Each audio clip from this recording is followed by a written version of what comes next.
Hola, ¿cómo están todos? Buenos días, todas, buenos días. Muchas gracias por venir. Sé que iba a ser un día complicado, de hecho, afortunadamente, todo nuestro panel está completo, entonces ya, independientemente de la marcha, pues muchas gracias a todos, bienvenidos a esta sesión de la Comisión de Competencia de la Barra Mexicana de Abogados.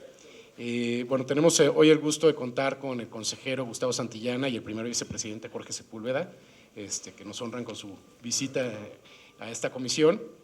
Y este panel y esta sesión creo que la debíamos ya desde hace tiempo. No habíamos podido tener como ponentes dentro de nuestra comisión, una vez integrada la reforma judicial, ahora sí a funcionarios del Poder Judicial, y hoy la verdad es que por eso era muy importante tener esta sesión para platicar desde el punto de vista del Poder Judicial, la perspectiva y cómo se estaba evolucionando los temas de competencia económica.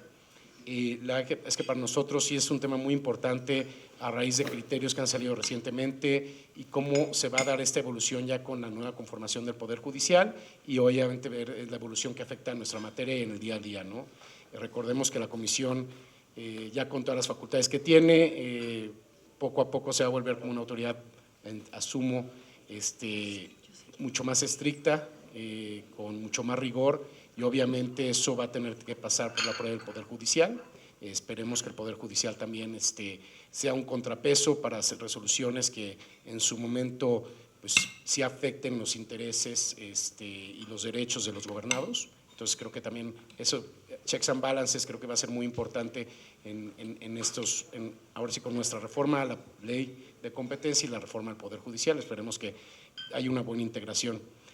También con pena, debido al fallecimiento del ministro Ulises Schmil, yo tengo sentimientos ahora sí bastante profundos respecto de las interacciones que tuve con el ministro, porque fue mi primera clase de Derecho, Teoría del Derecho en el ITAM. De hecho, yo entré en el ITAM en semestre impar, entonces fue la única clase de Derecho que yo tenía en ese semestre, y pues la verdad es que un reconocimiento al ministro y al doctor Ulises Schmil, por favor, un silencio tantito, por favor, por él.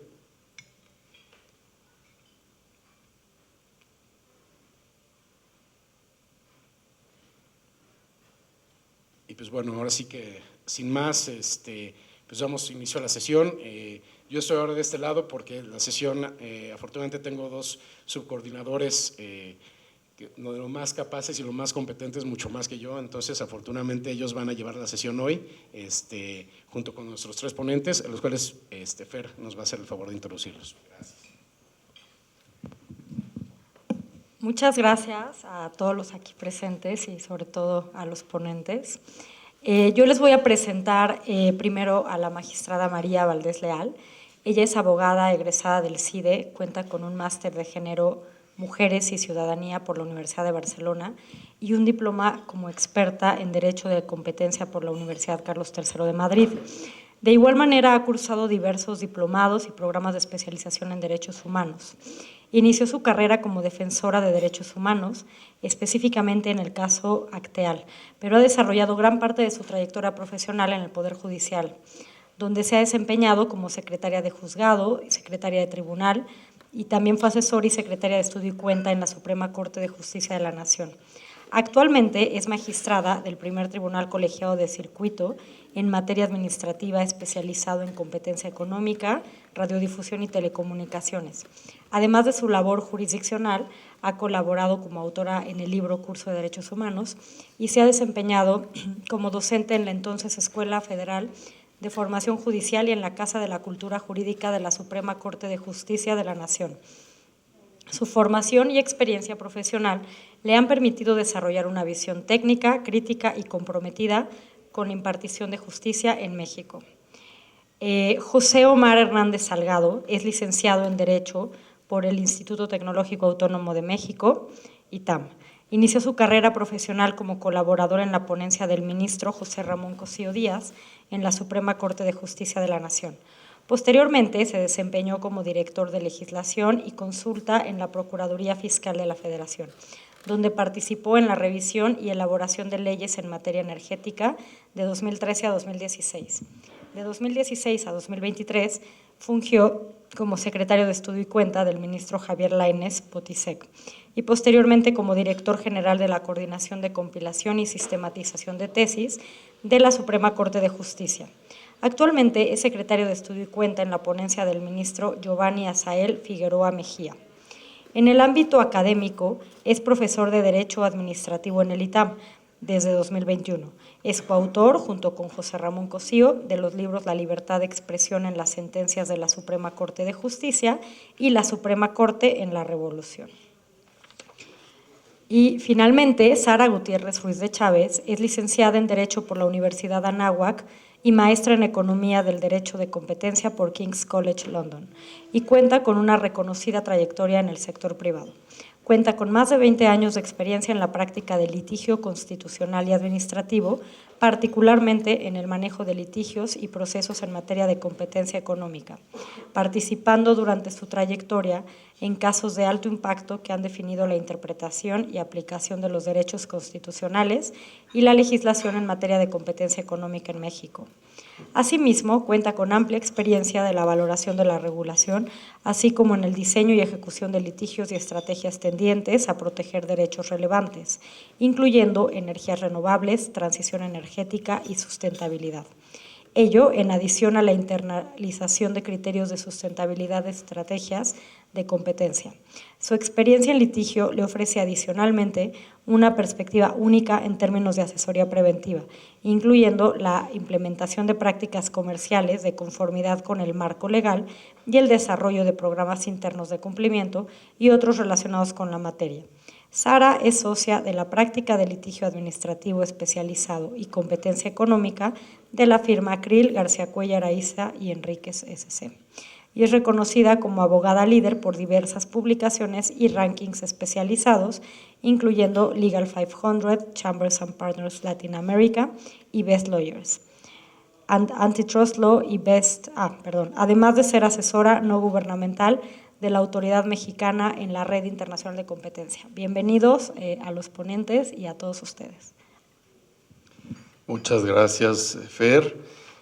Mauricio Serralde, muchísimas gracias por presidir este evento el día de hoy. Tenemos también al primer vicepresidente de la barra y al consejero de la sección, y es un gusto estar el día de hoy con ustedes. Nada más para establecer las reglas básicas de la discusión, cada uno de los ponentes va a presentar su exposición de cada uno de los criterios que seleccionaron. La idea es que primero empiece la magistrada María Valdés, siguiendo por el secretario y Omar Hernández, y al final Sara Gutiérrez. Más o menos tendrán unos 15 minutos. Les pediremos que sus preguntas las vayan anotando de tal forma que al final de las 3 exposiciones podamos dar contestación a través de los ponentes a las preguntas. Y bueno, sin más, damos comienzo. Si quieres presentar el primer tema. Muchas gracias, Vicente. Y bueno, vamos a empezar en esta discusión bajo las reglas que ya comentó Vicente, con la magistrada María Valdés Leal. En este siguiente segmento, ella nos va a comentar 2 criterios, el AR 38-2026 del Pleno de la Suprema Corte, que indica el rubro Comisión Federal de Competencia Económica, el artículo 126, fracción 2, de la Ley Federal de Competencia Económica, que prevé la imposición de multas diarias como medida de apremio para obtener la comparecencia o la entrega de información, no viola el principio de proporcionalidad, cuyo tema central son las multas diarias como medida de apremio. Y el segundo criterio que nos va a comentar es el 2 AJ, criterio 41-2025 de la 11ª época, que al rubro dice prácticas monopólicas, la ampliación del periodo de investigación contenida en el artículo 71, párrafo 4 de la Ley Federal de Competencia Económica, no viola el derecho a la seguridad jurídica. Y el tema central aquí será el periodo de investigación y la seguridad jurídica. Magistrada, es un honor aquí tenerla. Muchísimas gracias. Pues muchísimas gracias por la invitación y por este espacio.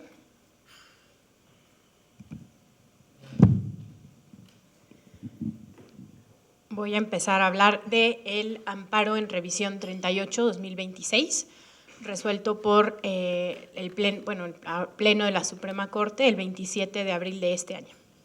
En este asunto se había cuestionado la constitucionalidad del artículo 126 de la Ley Federal de Competencia Económica, con motivo de su aplicación en una multa por no desahogar un requerimiento de información y documentos de la Comisión. Como saben, el artículo 126 de la Ley Federal facultaba a la Comisión para imponer varias medidas de premio, empezando por la primera, un apercibimiento, una multa por 3,000 veces el salario mínimo, y esta cantidad se podía aplicar por cada día de incumplimiento, el auxilio de la fuerza pública y el arresto por 36 horas. En específico, se había impugnado la fracción segunda, que se refiere a la multa como medida de apremio. Vale la pena aclarar que el artículo 126 de la Ley Federal de Competencia fue reformado el 14 de noviembre de 2025, entonces ahora la Comisión puede aplicar de manera, separada o indistintamente las siguientes medidas de apremio: apercibimiento, multa por 8,000 veces el valor diario de la UMA por cada día de incumplimiento, multa hasta 30,000 veces el valor de la UMA por no asistir a una comparecencia sin causa justificada, por no contestar preguntas o posiciones o por contestar con ambigüedades o evasivas, multa por 200,000 veces el salario diario, el valor diario de la UMA al agente económico que impida u obstaculice el desarrollo de una visita, multa por 10,000 veces el valor diario de la UMA por incumplir una orden de habilitación por cada día que transcurra sin cumplimentarse, auxilio de la fuerza pública y arresto. Lo que menciono solamente para destacar que el monto de la multa como medida de apremio por no desahogar un requerimiento de información ha subido, pero guarda una lógica similar en cuanto a que se puede aplicar por cada día de incumplimiento y que existen distintas medidas de apremio. Entonces, desde mi punto de vista, el criterio que analizaremos el día de hoy también es relevante para el estudio de la constitucionalidad de la nueva ley. Regresando a nuestro caso, la quejosa planteó dos argumentos para demostrar la inconstitucionalidad del artículo 126, fracción segunda de la Ley Federal de Competencia. El primero era que facultaba a la autoridad administrativa para imponer multas infinitas como medida de apremio, es decir, por no establecer un plazo máximo durante el cual se puede generar una multa, lo que a juicio de la parte quejosa era contrario a los principios de proporcionalidad y seguridad jurídica. La Corte consideró que la multa no es infinita porque no es automática, sino que su actualización depende de la persistencia del incumplimiento del agente económico y del pronunciamiento de la autoridad en el que constate esa contumacia, lo que garantiza cierta proporcionalidad al momento de ser graduada conforme el límite máximo en ella previsto. Es decir, nuestro Tribunal Constitucional consideró que la premisa de la quejosa era que, como la ley no fija un límite temporal máximo, la multa puede crecer indefinidamente y la autoridad puede aplicar una sanción infinita. Y la Corte atacó esta lógica contestando que no existe una consecuencia inevitable e ilimitada por el simple transcurso del tiempo, porque la multa no nace sola diariamente. Desde mi punto de vista, el argumento de la quejosa no parecía dirigirse realmente a la automaticidad de la medida de apremio, sino a la ausencia de un límite normativo respecto al número de días por los cuales puede generarse la multa derivada del incumplimiento. Con todo, sí comparto que la norma es constitucional. El derecho a la seguridad jurídica se protege cuando el gobernado sabe a qué atenerse con su conducta. Y me parece que la norma lo respeta en la medida en la que establece un monto máximo por cada día de incumplimiento, lo que garantiza un grado suficiente de certeza sobre las posibles consecuencias de un desacato, sin que el legislador estuviera obligado a prever un límite máximo de días, porque la autoridad únicamente puede considerar al momento de imponer la multa los días efectivos de incumplimiento transcurridos hasta entonces. Por otra parte, desde mi punto de vista, la norma es proporcional porque el monto de la multa guarda relación directa con el tiempo por el cual persistió el incumplimiento. Regresando al caso, en el segundo concepto de violación, la quejosa planteó que el artículo 126, fracción segunda, es inconstitucional porque facultaba a la autoridad para imponer una o varias medidas de apremio respecto de un mismo incumplimiento, lo que a su juicio era una medida regresiva en relación con el derecho a la seguridad jurídica. Esto porque el artículo 34 de la ley abrogada solo facultaba a la autoridad para imponer una medida de apremio, una, generando certeza de cuál era la sanción que la autoridad podía imponer. Al respecto, nuestro Tribunal Constitucional reconoció que el artículo 34 de la ley abrogada permitía emplear como medida de apremio el apercibimiento o la multa, mientras que el precepto reclamado facultaba a la autoridad para aplicar indistintamente el apercibimiento, la multa, el auxilio de la fuerza pública y el arresto.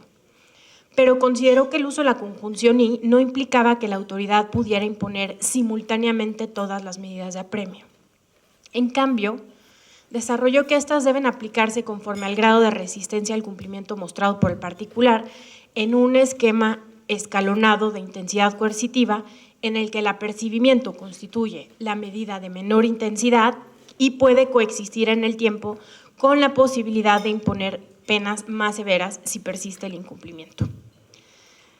Desde mi punto de vista, el artículo no vulnera el principio de progresividad de los derechos humanos, porque lo que este principio exige es que el Estado no disminuya injustificadamente el nivel de protección o de tutela a un derecho humano previamente reconocido. El artículo 126 no reconoce un derecho, no reduce el contenido de un derecho previamente reconocido, sino regula las medidas de apremio de las que pueda hacer uso la autoridad de competencia para garantizar el cumplimiento de sus determinaciones. Y desde mi punto de vista, el legislador cuenta con un margen de libertad configurativa para diseñar los mecanismos coercitivos necesarios para la eficacia de los procedimientos administrativos, siempre y cuando estos respeten los límites constitucionales aplicables, y sin que estos mecanismos puedan ser analizados a la luz del principio de progresividad, que como ya he dicho, lo que garantiza es que no se restrinja el alcance de un derecho humano. Hasta aquí mi exposición de lo resuelto por la Suprema Corte en el amparo en revisión 38-2026. Corresponde ahora evaluar cómo evalúan los tribunales la constitucionalidad de una multa como medida de apremio por no desahogar un requerimiento de información de la Comisión, que posiblemente sería el mayor número de casos que recibimos en materia de competencia económica. Para contestar esta pregunta, quiero que recordemos que conforme a la exposición de motivos de la Ley Federal de Competencia 2014, que es la que seguimos analizando en los casos que actualmente se encuentran en sede judicial, el desarrollo económico de nuestro país y el bienestar de la ciudadanía están vinculados a la competencia económica, en la medida en la que fomenta la mayor productividad de las empresas y el acceso a bienes y servicios que permiten mejorar la calidad de vida de las personas. En esta iniciativa también se hizo énfasis en cómo la aplicación efectiva de la legislación en materia de competencia depende en gran medida de que la autoridad tenga las herramientas necesarias para hacer valer sus determinaciones, lo que por supuesto implica que pueda llegarse de la información necesaria durante el curso de sus investigaciones. La especialización de los órganos jurisdiccionales en la materia me parece que fomenta que se encuentran integrados por personas plenamente conscientes de estas cuestiones, lo que hace que no solamente analicemos las normas y actos desde de nuestro sistema de competencia desde un punto de vista tradicional o formalista, sino con pleno conocimiento de su trascendencia y sus funciones. Ahora bien, las multas por no desahogar un requerimiento de información y documentos derivan del incumplimiento de la obligación prevista en el artículo 119 de la Ley Federal de Competencia. Este artículo disponía que toda persona que tenga conocimiento o relación con algún hecho que investigue la comisión o con la materia de sus procedimientos en trámite, tiene la obligación de proporcionar en el término de 10 días la información, cosas y documentos que obren su poder en el medio que le sean requeridos. Este artículo ya fue reformado, pero quedó intocado en esta porción normativa. Entonces, vale la pena desarrollar la interpretación que ha dado a esta obligación los precedentes de la Suprema Corte y los tribunales especializados para precisar su alcance. En el amparo en revisión 565-2023, la primera sala de la Suprema Corte desarrolló que los particulares tienen un verdadero deber de colaborar con la Comisión para el desempeño de sus funciones, derivado de los beneficios y las bondades que genera una economía con una política de competencia, con independencia de que estén siendo o no investigados por la realización de un acto de carácter monopólico. Es decir, al ser los particulares los beneficiarios de esta política de competencia, el deber de atender los requerimientos de la autoridad adquiere una connotación bastante amplia, cuyo fundamento tiene un carácter social y de solidaridad, lo que exige no solamente la aportación de cierta información, sino la realización de actos materiales para recopilarla y sistematizarla cuando la autoridad no la tenga a su alcance. Al respecto, quizá sea conveniente hacer explícito que en este asunto se había requerido entregar una relación de llamadas de ciertas líneas telefónicas en un formato Excel, o sea, realizar acciones adicionales para sistematizar la información que obraba en poder del requerido. A partir de este criterio, el segundo tribunal colegiado de la especialidad, en el amparo en revisión 203-2018, determinó que la obligación de toda persona de proporcionar la información que obra en su poder comprende aquella que deba tener por disposición legal y también aquella que tenga por virtud de su actividad económica. Así, admitió la posibilidad de requerir información de diversas empresas siempre y cuando pertenezcan al mismo grupo de interés económico y la autoridad justificara por qué debía tener cierta información o debía llegarse de esta. Este criterio quedó reflejado en la tesis con registro digital 201-9702. Siguiendo la línea de estos dos precedentes, en el amparo en revisión 591-2023, el mismo segundo tribunal colegiado determinó que la obligación de proporcionar cosas y documentos incluye no solo aquella que obra en poder material de la persona a la que se le solicita, sino que también aquella que por sus actividades o funciones dentro de un grupo económico tiene o puede solicitar a otra persona de ese mismo grupo respecto de la cual ejerce poder o control. Con ello se estimó que se permite una verdadera cooperación con la autoridad de competencia, como fue reconocido por la primera sala en el amparo en revisión 837-2016, del que hablamos anteriormente. Por supuesto, aquí el límite era que esto no implica que el particular se deba de allegar o conseguir información de personas extrañas o ajenas a la actividad o respecto a las cuales no tenga ningún poder o injerencia. Desde mi punto de vista, la obligación de allegar o conseguir información de terceros en el marco de grupos de interés económico será uno de los temas de mayor trascendencia en materia de requerimientos de información en nuestros tribunales en los próximos años. Ahora, ¿cuáles son los límites de la facultad para requerir información en el marco de una investigación de la Comisión? En el amparo en revisión 217-2017, la segunda sala determinó que conforme al artículo 119 de la Ley Federal de Competencia, la Comisión puede requerir documentos de información e imponer las medidas de apremio a las que nos hemos referido, pero siempre en el marco de los procedimientos expresamente previstos en la misma. Con lo cual, no solo estableció un límite muy relevante a los requerimientos de información, sino también descartó que la autoridad tuviera facultades genéricas de verificación. Otro criterio que me gustaría destacar es el derivado del amparo en revisión 8-2018 del segundo tribunal colegiado, en el que se determinó que la facultad de requerir información y documentos están limitados a los siguientes. El respeto a los límites naturales impuestos por el artículo 16 constitucional de los actos de molestia, consistentes en el deber de fundar y motivar. Que se trate de información relevante y pertinente para realizar una investigación, es decir, vinculada con la causa objetiva que dio motivo a la indagatoria correspondiente. En esta parte, el estándar de relevante y pertinente de la sentencia del segundo colegiado en realidad retomó un estándar que había sido construido por la segunda sala en el amparo en revisión 624-2012, en el que resolvió que la facultad de requerir informes y documentos es potestativa, por lo que para que la autoridad esté en aptitud de ejercerla, se requiere que los informes y documentos que se requieran sean relevantes y que sean pertinentes para sus investigaciones. Más adelante me voy a referir a un criterio de mi tribunal que materializa los alcances de este criterio. Pero bueno, regresando al del segundo tribunal colegiado que establecía cuáles son los límites de los requerimientos de información o qué tiene que respetar, como punto número 3, y muy relevante porque este ha sido básicamente el único punto por el que he visto que se han ganado amparos en mi tribunal, es que no represente una carga desproporcionada para el particular, porque nadie está obligado a lo imposible. Es decir, determinó que las autoridades de competencia deben reconocer la aplicación y fuerza vinculante de ese aforismo universal, que alude a la imposibilidad de dar cumplimiento a una obligación por alguna circunstancia ajena a la voluntad del requerido sin responsabilidad de su parte, al establecer y verificar el cumplimiento de obligaciones. Entonces, si un particular aduce su incapacidad para atender en tiempo y forma lo requerido, la autoridad debe expresar las razones por las cuales aquellas no son convincentes para estar en aptitud de imponerle en una medida de apremio. Ahora, ¿qué fue lo que hizo mi tribunal colegiado con respecto a la regla de relevante y pertinente en el amparo en revisión 70-2016?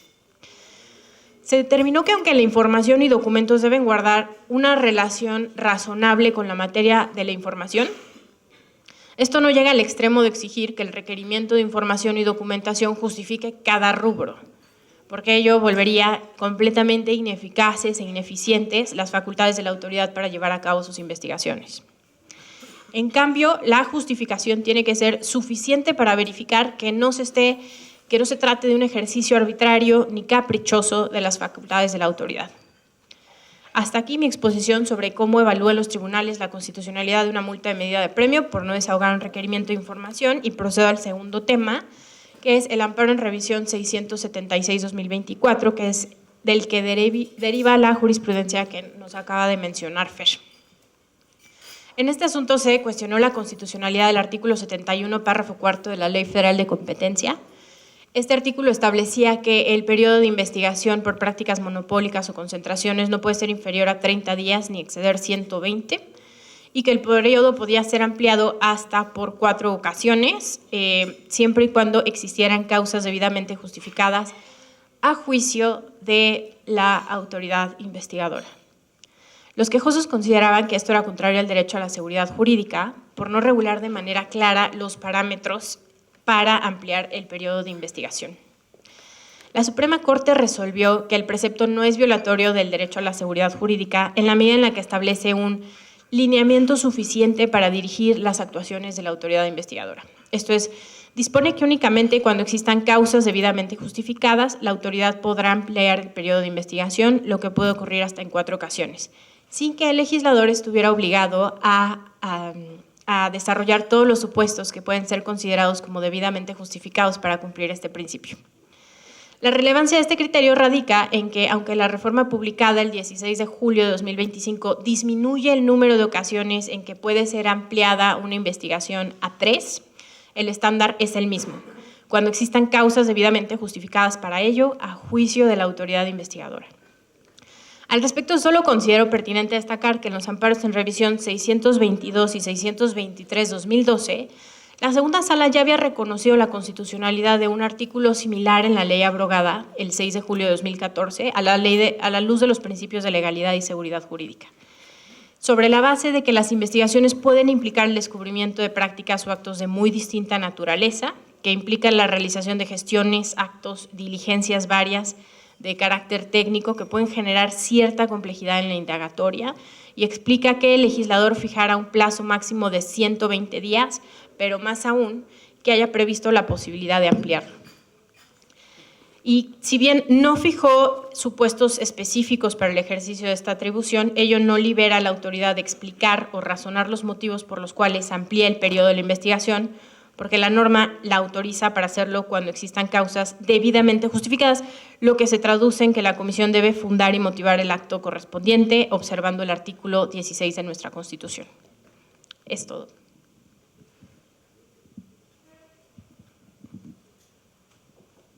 Muchísimas gracias, magistrada. Las preguntas a estos temas, por favor, al final. Ahora procedemos con el licenciado Omar Hernández, con 2 criterios principalmente, los 2 de la 11ª época. El primero es el procedimiento administrativo sancionador en materia de competencia económica. No son aplicables los principios del sistema penal acusatorio. Aquí el tema central es la inaplicabilidad de principios de derecho penal acusatorio.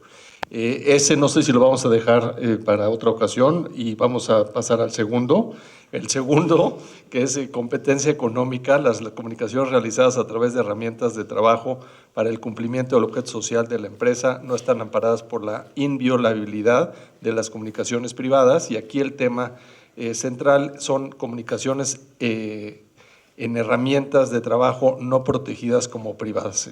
Adelante, por favor, subsecretario. No, hombre. Muchas gracias. Y perdón también por poner desorden. Creo que, y lo digo, creo que vale la pena centrarnos en un solo de los criterios, porque creo que es uno que a más de uno de ustedes los debe inquietar. Y yo estoy seguro que se va a seguir utilizando y se va a seguir cuestionando durante muchísimo tiempo en este entorno digital y en este entorno en el que pues cada vez nosotros como personas usuarias de distintos servicios pues estamos expuestos a información, ¿no? Entonces creo que por eso vale la pena centrarme un poquito en este criterio y ya con gusto luego platicamos del otro. Gracias a la barra por la invitación, gracias a Fernando que también fue quien detonó esto a partir de una tesis que me tocó dictaminar y estar en presencia de él en el ITAM. Un gusto saludar a algunos amigos, colegas. De verdad, muchas gracias, muy honrado. Bueno, este es un criterio de la anterior integración de la Corte y ahora regreso porque recientemente, en noviembre del año pasado, esta nueva integración lo retomó, ¿no? Pero me pidieron que me centrara en la integración anterior y creo que vale la pena hacer un poco de arqueología judicial, ¿no? Porque el criterio, tal cual lo leyeron, pues dice, las comunicaciones generadas en herramientas de trabajo no están amparadas por el derecho a la inviolabilidad de las comunicaciones. Y si uno revisa la tesis, básicamente tiene dos argumentos muy escuetos en esta tesis, ¿no? Primero, que la privacidad está relacionada con la proyección que cada una de las personas puede tener sobre sí mismo o lo que no quiere que terceros conozcan, es decir, todo aquello que reservamos a la mirada de los demás. Y por otro lado, señala que las comunicaciones generadas por herramientas de trabajo, que son proporcionadas por cualquier agente económico hacia sus trabajadores o que utiliza, son en realidad, las utilizan para realizar actividades u operaciones comerciales o laborales y por lo tanto no son confidenciales, ¿no? Entonces, en realidad, la justificación del criterio no dice nada, simplemente está haciendo una distinción. Entonces, pues yo digo, vámonos a la tesis. Digo, dejemos la tesis, vayamos a la sentencia y más, pues se supone que nos guste o no, una reforma supuestamente consensuada por los ministros nos la impusieron y dijeron que lo que es relevante son los precedentes, ¿no? Entonces, pues hagámosle caso al poder reformador de la Constitución y pues vamos a las razones que sustentan la decisión, pues porque se supone que eso es lo importante, no la tesis, ¿no? Si uno va a la tesis, también se queda un poco sorprendido por la argumentación de la Corte. Y creo que por eso es que genera tanto miedo este criterio, ¿no? Lo digo con el mayor de los respetos para quienes votaron y para quienes ayudaron a revisar este criterio, es un criterio muy pobre en términos argumentativos. Entonces eso es lo que genera que tanta preocupación. Si nos ponemos, y ahorita regreso a los argumentos, pero si nos ponemos a verlo desde fuera, creo que no está tan mal y creo que se enmarca dentro del contexto primero de cómo ha evolucionado la Corte o cómo ha desarrollado la Corte sus criterios y segundo también en el contexto internacional, ¿no? Hasta donde entiendo, y ustedes son muchísimo más expertos que yo en cuestiones de competencia, la Unión Europea tiene criterios similares en los que dicen, ¿no? Una cosa es lo del trabajo, otra cosa es lo personal y lo que está amparado por las cláusulas de inviolabilidad de las comunicaciones es lo estrictamente privado. Colombia y entiendo Argentina también tienen criterios exactamente similares, ¿no? Digamos, parecen hermanos los criterios a nivel global. Creo yo entonces que el gran problema y lo digo, insisto, con respeto, es cómo se construye el criterio, ¿no? Creo que es muy claro. Y, a ver, de algún modo, la primera pregunta que tendríamos nosotros es, ¿cuál es el fundamento para decir que las comunicaciones comerciales no están protegidas por el artículo 16 constitucional, ¿no? ¿Cuál es el fundamento o cómo le hacemos para distinguir unas de las otras? Después, pensando en este criterio en un primer momento, yo diría, ¿cómo ponemos o cómo trazamos la línea? Si yo tengo este celular que yo lo compré, yo lo pago, pero le mandé un mensaje a mi jefa para decirle, ya estoy aquí, al rato llego, ¿cómo empiezo a vincularlo para decir, o materialmente, dónde empieza o cómo defino lo que es laboral de lo que no lo es? Si yo tengo por el contrario, una computadora de la oficina y le mando un mensaje a mi esposa o reviso mi Twitter o mi Facebook, ¿ya empiezo a contaminar y empiezo a transformar? O piénselo y vámonos hacia los próximos problemas.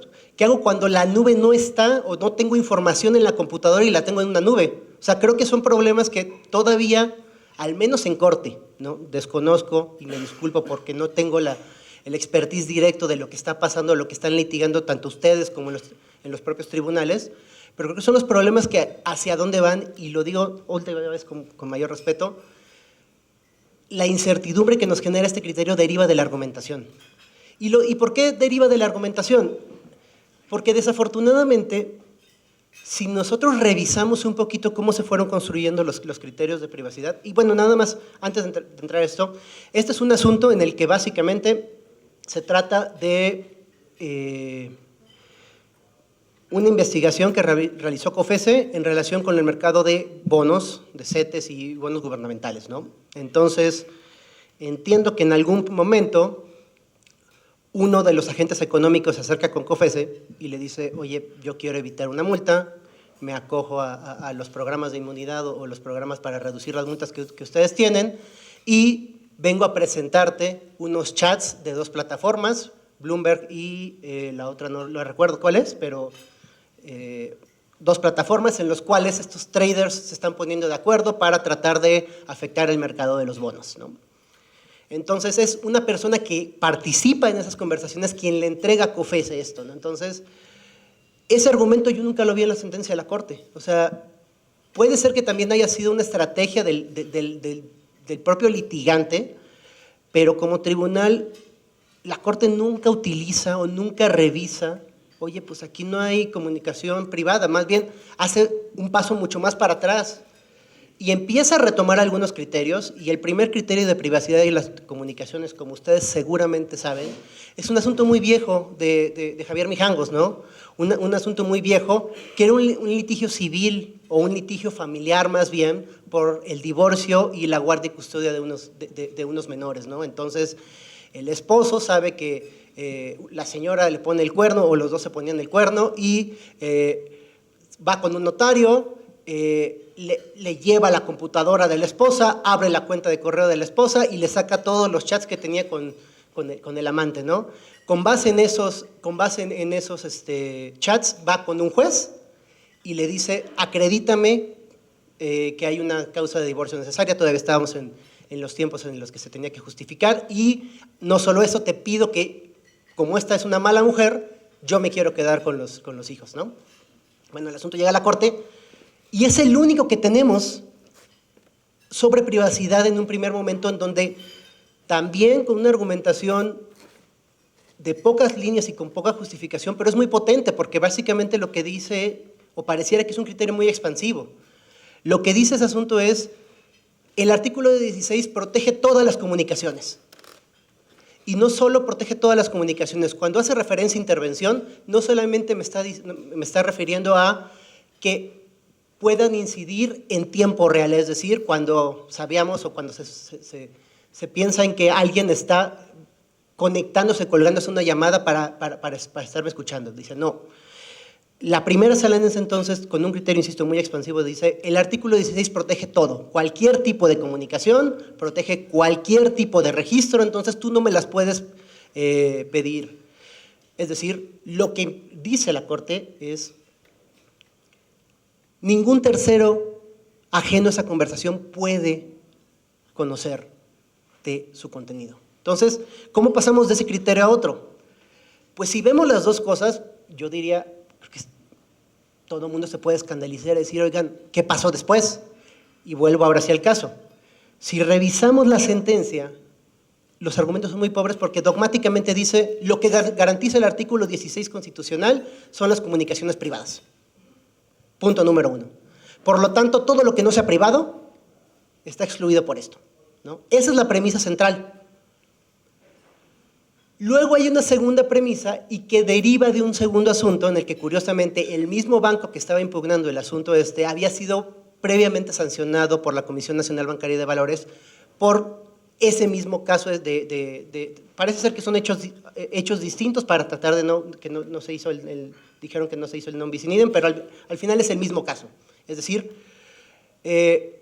por correos o por la misma información que se tenía, de algún modo, la comisión sanciona a este banco y en ese precedente es donde la Corte empieza a hacer las distinciones y empieza a decir, no solamente la privacidad es distinto de los elementos comerciales, es decir, a lo que se refiere el 16 solamente lo íntimo, los elementos de privacidad.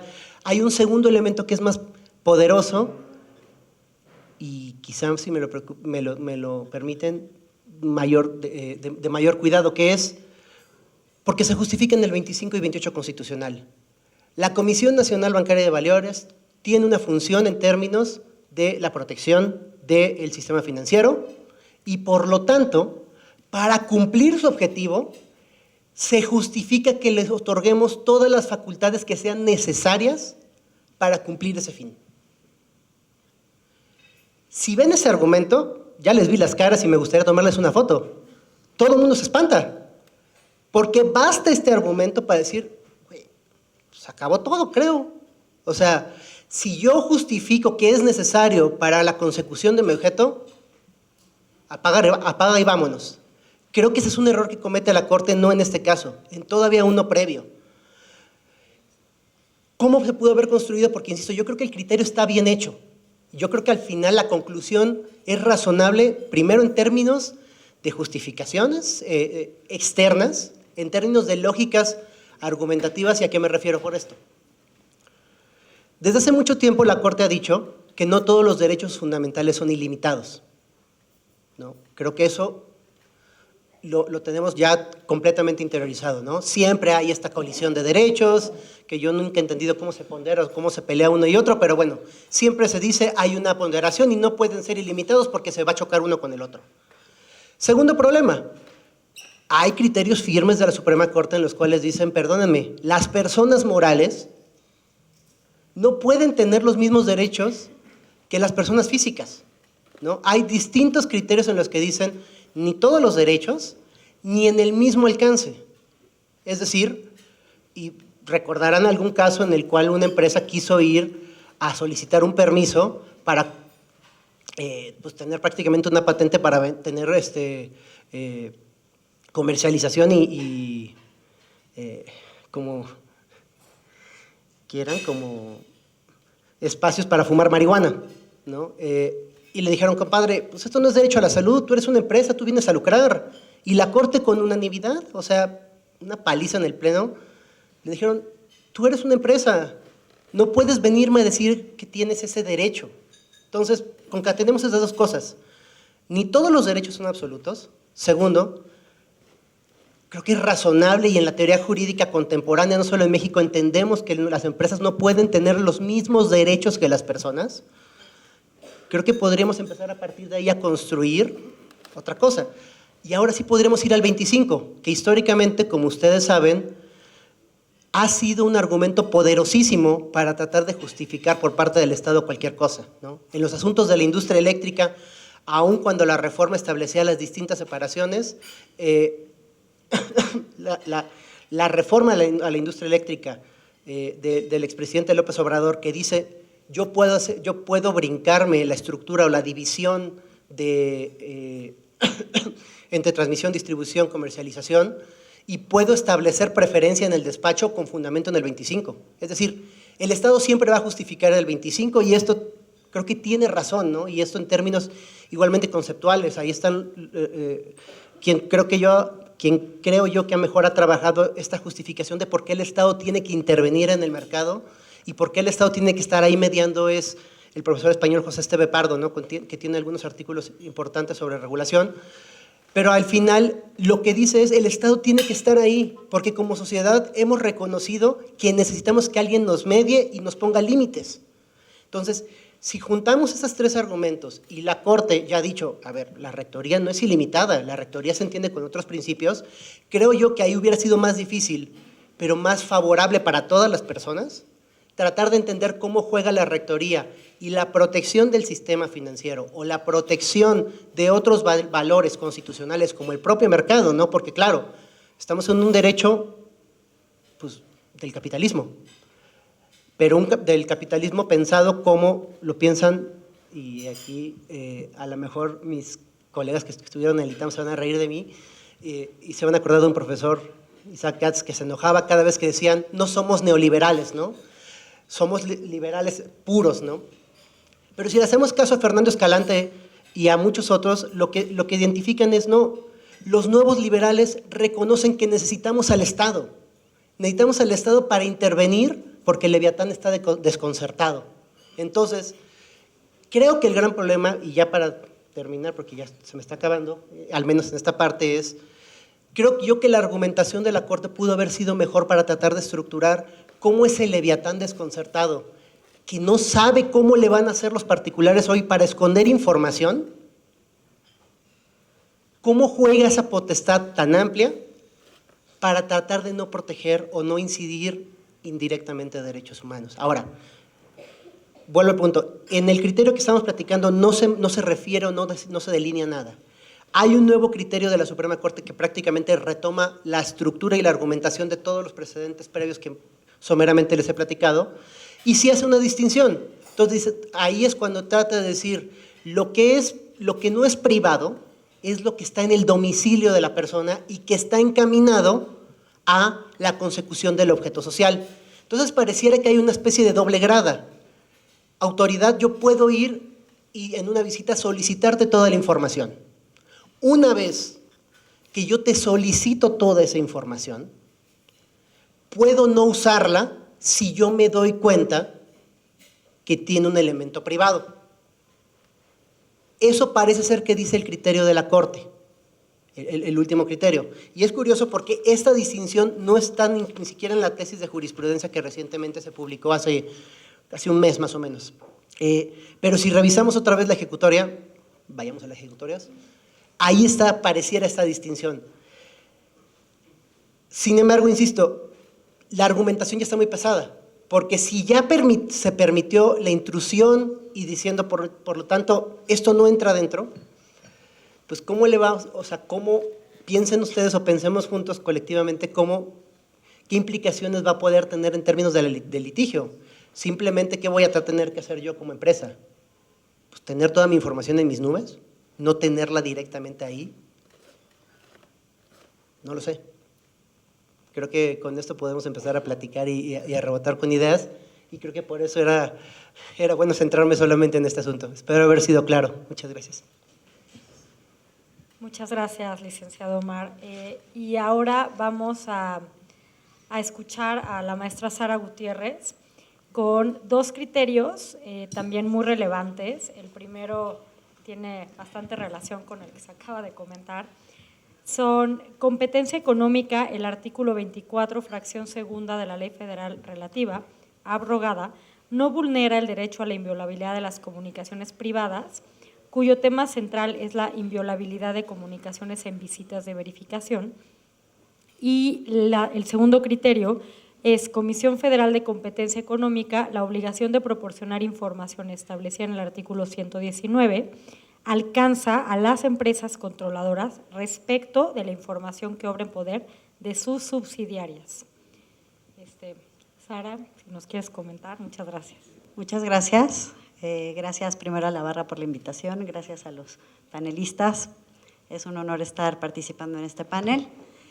Voy a tener que hacer algunos ajustes porque mi primera tesis está muy vinculada con lo que dijo Mar y la segunda con lo que dijo María. Entonces ahora voy a tener que, digamos, empezar el debate, yo creo, desafortunadamente.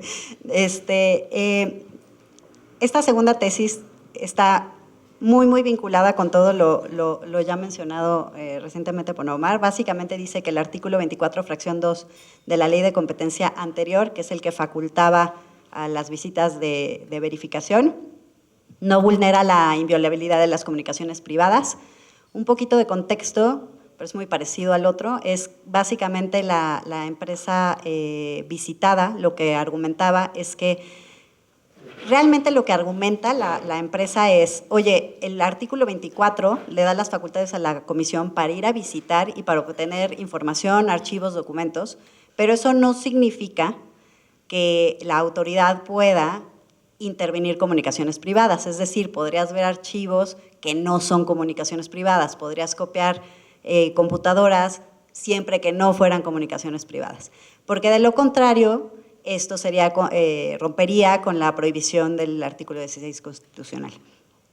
Entonces, de aquí que esto sube a la Corte, se determina inicialmente, me parece que efectivamente la ley no es inconstitucional porque no da estas facultades y que lo que había sido inconstitucional era el acto concreto porque había, en el momento de ejercer estas facultades para entrar a la visita, efectivamente se habían copiado no solo cualquier tipo de documentos, etcétera, sino correos electrónicos, básicamente, ¿no? Eso era, que es lo importante. El fin de la película ya lo saben, porque es exactamente lo que acaba de comentar el licenciado. Entonces, les voy a platicar un poquito, voy a, digamos, a repasar un poco, a partir de todos estos criterios ya comentados, cuáles son los puntos torales en los que yo veo que este criterio se está basando, ¿no?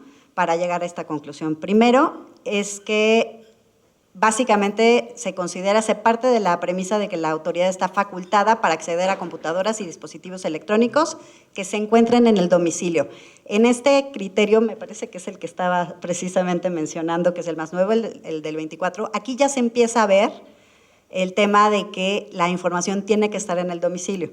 Y desde luego todos estamos con esa pregunta de qué es estar en el domicilio, porque ya casi nada o mucha información no está en el domicilio. Entonces esto seguramente va a tener que evolucionar porque pues no puede ser tan fácil con que subas a la nube y se acabó, ¿no? Y que digas que eso ya no está en el domicilio. Seguramente evolucionará de alguna manera como accesible en el domicilio o algo así, ¿no? Punto número 2. La noción dice, la Constitución sí protege las comunicaciones privadas, todos tranquilos, pero la información económica y profesional no es una comunicación privada, entonces todos otra vez intranquilos. Creo que aquí la distinción que se tira es, básicamente, no te preocupes por las fotos de tus hijos, no te preocupes por tus cuentas de banco, si están en la computadora, todo lo vamos a copiar, pero no lo vamos a utilizar. Sí, preocúpate por cuando te comunicas sobre a cuánto vas a vender, a quién le vas a vender, toda esa información que está estrictamente relacionada con el aspecto comercial de la empresa, con el aspecto íntimamente vinculado con su objeto económico, toda esa información se considera que no es privada o estrictamente privada, así se le llama, y que por lo tanto es accesible y puede utilizarla la autoridad.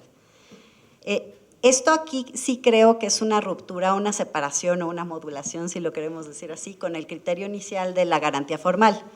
De los primeros criterios hablaban, no, pues cuando hay una comunicación privada, lo privado se le da el hecho de que nos hayamos comunicado tú y yo por un teléfono o por un correo y que no se esté a la vista al público. Es decir, era una garantía formal porque no tenía yo que ver el contenido de la misma para poder decir que estaba protegida.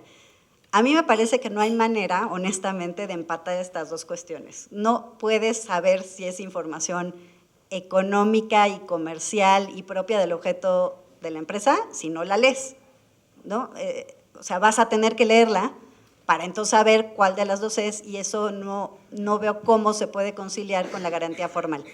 Hay ciertos criterios, creo que el de la Comisión Nacional Bancaria lo intenta, y en este criterio, que me parece muy interesante por eso, porque yo también coincido que el criterio anterior estaba muy escueto, y este criterio sí intenta al menos hacer una conciliación con la garantía formal, sostiene que se mantiene la garantía formal, pero yo creo que lo que tenemos que entender es que la garantía formal se mantiene pues solo en la esfera meramente privada, ¿no? O sea, cuando es un tema civil, etcétera, pero cuando es un tema administrativo de supervisión regulatoria, la verdad es que la van a tener que leer y solo la van a recuperar o vas a recuperar la privacidad de esa información una vez que la lean y se den cuenta que no es comercial o profesional.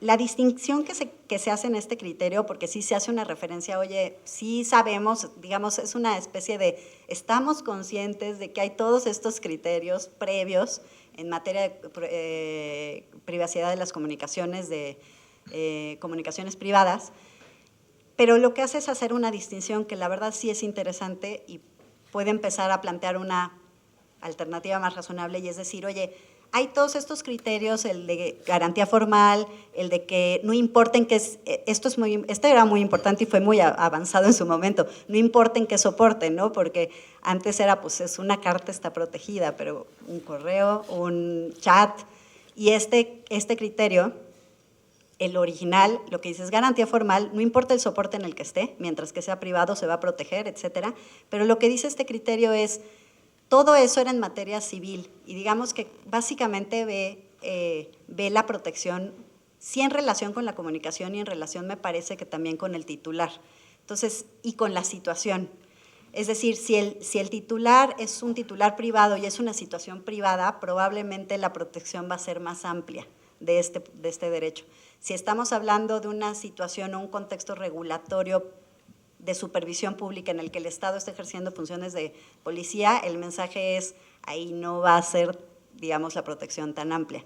Vamos a hacer más este contrapeso, esta valoración, esta ponderación de tu derecho a la privacidad frente al derecho del Estado o del gobierno mexicano de hacer mantener la competencia económica. Y me voy a apurar porque ya tengo muy poquito para el otro, que está interesante también.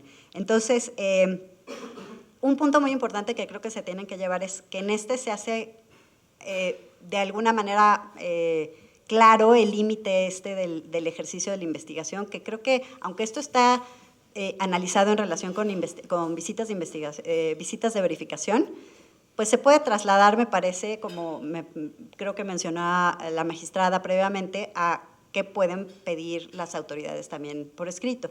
Y básicamente lo que dice es, en este caso, hay más o menos entre 3 y 4 elementos que se pueden obtener de toda la tesis. El primero es que estén en caso de visitas, que esté en el domicilio, que ya dijimos que esto está, seguro hay temporada 2. El segundo es que sea económico profesional y básicamente es que esté estrictamente vinculada al objeto social de la empresa. Pero hay un tercero que es importante, que dice que esté vinculada a la práctica. O sea, tanto los criterios como la sentencia en sí no se quedan en que sea información comercial. Dice también que esté vinculada a la práctica. Esto va a ser interesante y creo que va a dar un poquito más espacio para ver. Es decir, ¿qué pasa entonces si la autoridad se lleva información que no está vinculada a la práctica, pero está vinculada con otras cosas?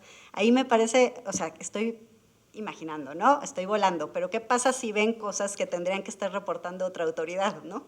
Porque aquí el criterio dice que tiene que estar vinculado a la práctica. Entonces, ¿qué pasa si en este ejercicio la autoridad se lleva esta información, ve información que no está vinculada a la práctica?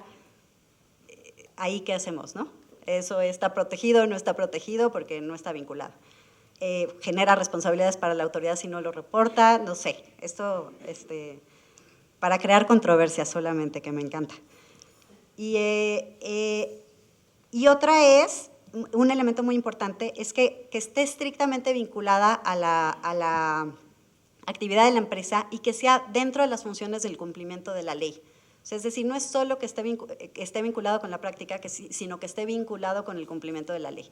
Entonces, dejo hasta aquí abiertas estas preguntas adicionales de qué pasa con toda la información que no cabe aquí. Sin duda, es un avance que podrías pensar si es regresivo o progresivo dependiendo de qué lado estés, si estás del lado de la protección del interés social o del lado de la protección del particular.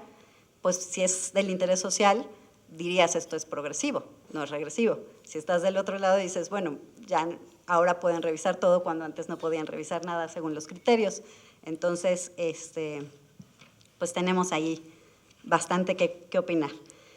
Y el otro criterio es un criterio que también creo que causó muchísimo pánico y que ya anticipó la magistrada, es el criterio que dice empresas controladoras o que poseen la mayor parte de acciones en otras, la obligación de proporcionar información, cosas y documentos que obren en su poder, prevista en el artículo 119, incluye la que pueden solicitar de las controladas.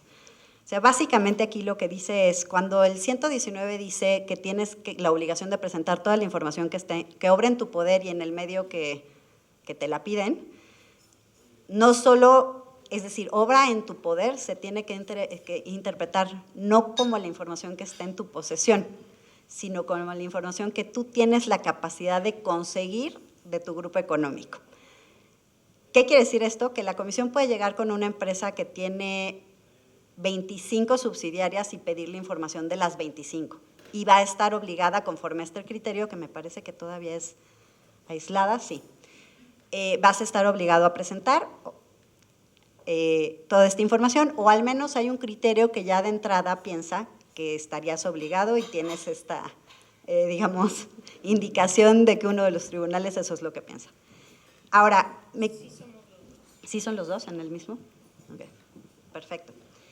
Pues entonces ahora, ¿qué creen? Ya es más claro, son los dos.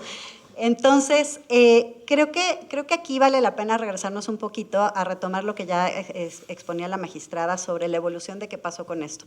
Los primeros impugnaciones que hubo respecto de este artículo eran por precisamente el tema del Excel. Es que yo ni tengo Excel, ¿no? Me acuerdo que ese era el argumento de la empresa que fue a reclamar esto. Es que yo no tengo Excel, ¿por qué voy a contratar Excel para prepararle a la autoridad en el formato que ella quiere, ¿no? Y entonces esto parece ser como muy absurdo, pero lo que es cierto es que en la realidad la autoridad viene y nos pide a los particulares información bajo unos formatos increíbles y la impugnación que se dio en ese momento, que me pareció muy creativa, no la hice yo, pero me pareció digna de seguirse, fue: me están obligando a trabajar sin pagarme.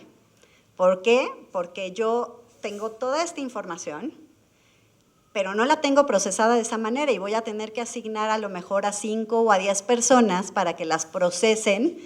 Eso me va a costar y nadie me está pagando por hacerlo. Entonces, esto se impugnó el artículo en su momento y la Corte, como ya se anticipó, dijo, nadie te está obligando a trabajar gratis, no es esclavitud, tú tienes un deber de cooperación. Entonces, creo que para centrarme en el punto, porque ya estoy tomando más de lo que debo, me voy a centrar en los puntos que yo me llevo de la evolución de todos estos criterios. El primero es que, perdón, ya me perdí. Sí, aquí está.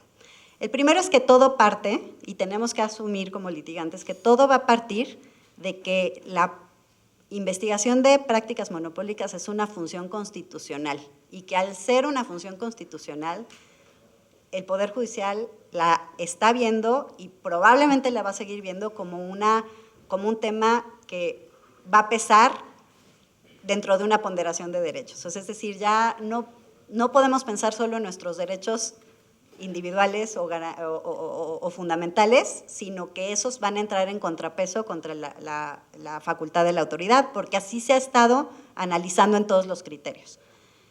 El segundo es el deber de auxilio o colaboración, que también. Entonces, la Corte desde ese precedente que es muy viejito y en avanzado, y todos los tribunales han tomado este deber de colaboración. Entonces, esto de que nos van a hacer contratar personas para procesar la información, eso quiere decir que ya me tengo que callar. Y voy a terminar en un minuto. Tenemos que empezar a modularlo porque todos los criterios judiciales se están inclinando a que realmente sí tenemos este deber de colaboración. No es jurisprudencia hasta donde tengo ubicado, pero pues es una tendencia que no podemos ignorar, ¿no? La tercera es que la interpretación de obra en tu poder se ha ido ampliando, ¿no?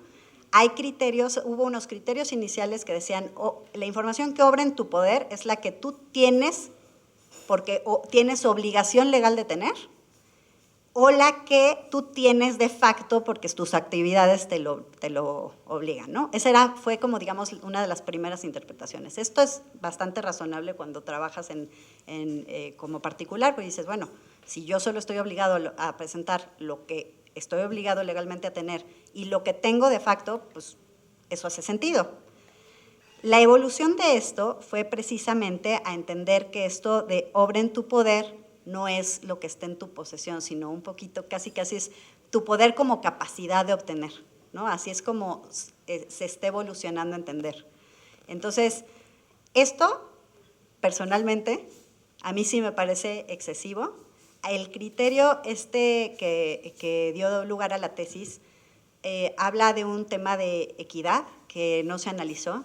Básicamente lo que nosotros tenemos cuando se le requiere a una empresa que tiene 15 subsidiarias versus a una que no tiene subsidiarias, es que con el mismo plazo una empresa tiene que presentar información de 15, mientras que la otra solo de una. Y esto no se analizó. Aquí lo que se dijo en el precedente que estoy exponiendo, lo que dijeron es, la equidad ni siquiera la voy a analizar porque no están en la misma circunstancia. Uno es una empresa que es un grupo económico y la otra no, pero ese era precisamente el punto. O sea, el planteamiento es cómo la autoridad con el mismo plazo te va a requerir por 15 de información solo porque eres un controlador, mientras que en el otro caso solo te puede pedir por 1 porque no eres una controladora, porque no eres un grupo económico. El diseño de la ley, si vamos a interpretar así, básicamente está mal. Cuando se pide información de controladoras, tendría que haber posibilidad de dar un plazo mayor, porque ahí caemos en el qué tanto es posible. Claro, tengo posibilidad de pedirlo, pero tengo posibilidad de procesar un requerimiento de información por 15 en el mismo plazo, esa es la pregunta. Eso creo que no está determinado, es decir, estaba planteado, pero en este criterio del segundo tribunal, les digo, se superó muy fácilmente, ¿no? Se descartó fácilmente diciendo, no están en la misma circunstancia y se acabó. Y aquí solo dejarlos con este tema, ¿no? Entonces, esta evolución nos lleva a que para efectos de controladoras ya es muy claro, según esta tesis, pero efectivamente el criterio del primero es el mismo, que obrar en tu poder es igual a poder conseguir. Entonces, y aquí se divide, para controladores parece que esto es muy claro, aunque no es jurisprudencia. En el segundo caso, que es empresas controladas, aquí es donde tenemos una diferencia entre ambos tribunales, pero que no generó contradicción, porque para efecto el Pleno Regional dijo que no había contradicción ahí, no sé por qué. Ese criterio de la contradicción es muy interesante porque plantea en dónde están los puntos comunes de los dos tribunales, y honestamente los puntos comunes de los dos tribunales es la tendencia que yo he visto en la evolución en los órganos judiciales en general, ¿no? Este tema que ya les comenté. Creo que la distinción es que para el primer tribunal lo que se determinó, y aquí la magistrada seguramente podrá explicar más a fondo, fue que en ese caso particular, y de ahí fue que se salió el Pleno para no resolver la contradicción, dijo, no, es que los dos criterios llegaron a conclusiones distintas porque se basaron en consideraciones de hecho diferentes. Pareciera, a mi juicio, honestamente, en el fondo sí hay una consideración implícita. El primer tribunal dice, sí tienes la obligación de llegarte información aunque seas controladora, porque sí pareciera que tenías acceso a ella y la autoridad dio elementos suficientes para considerar que podías hacerlo. Y el segundo tribunal dice, no, tienes que allegarte de esta información si eres empresa controlada, perdón, dije controladora y esto es controlada. No tienes obligación de allegarte de esta información si eres la controlada porque exactamente lo contrario, me parece que la autoridad no desvirtuó que la tuvieras. Y aunque el Pleno dijo, y con esto voy a terminar, que no había contradicción entre los dos criterios, mi lectura, la verdad, es que sí hay una especie de presunción. En controladora creo que es muy claro, o sea, si eres controladora, se va a asumir que puedes obtenerlo. Si eres controlada, un tribunal pareciera que parte de la base que por ser parte del grupo vas a tener acceso a esa información y el otro pareciera que no parte de esa base.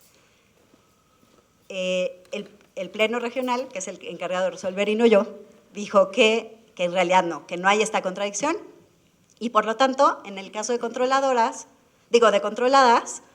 pues podrías seguir teniendo las dos interpretaciones y básicamente todo se radica en si la autoridad probó que realmente tenías acceso a esa información o no. Y 10 minutos casi después, pero… Muchísimas gracias, Sara, por tu exposición. Primero, si les parece, yo abriría comentarios entre los ponentes, porque creo que hay puntos encontrados y temas interesantes que tal vez quieran ustedes responder. Y después abrimos preguntas al público, si les parece. Magistrada, no sé si quieres comentar algo respecto a la exposición de Sara o Omar. Creo que justo lo que está, o sea, yo ya había anunciado que probablemente en los próximos años los criterios más relevantes en requerimientos de información sean el tema de requerimientos a grupos de interés económico o grupos con este tipo de estructura de controladas, controladoras, bla, bla, bla. En efecto, en el primer tribunal colegiado, o sea, un criterio muy fácil de construir y de argumentar. O sea, el criterio tradicional formalista diría son distintas personas jurídicas, si le requieres información a una y esa información no es de ella, pues bye, ¿no? Ese sería un criterio formalista que creo que se queda muy corto para la naturaleza de las investigaciones de COFECE, en las que cuando empieza una investigación no tiene tan claro exactamente qué información pertenece a quién o a quién requerirle qué, porque no conoce exactamente cómo funciona, cuál es la estructura, cuáles son las funciones de cada quien. Y creo que los tribunales hemos sido sensibles a eso en la medida en la que un poco amamos la competencia y queremos no coartar o dejar completamente ineficaces las facultades de COFECE. Entonces, ese criterio pues descartado. Entonces viene el segundo, ¿no? O sea, y dice, las controladoras tienen que exhibir información de las controladas y eso se podía sustentar muy fácil en el tema de ejerces control. En el tema de la de abajo a la de arriba, pues qué miedo la verdad del criterio.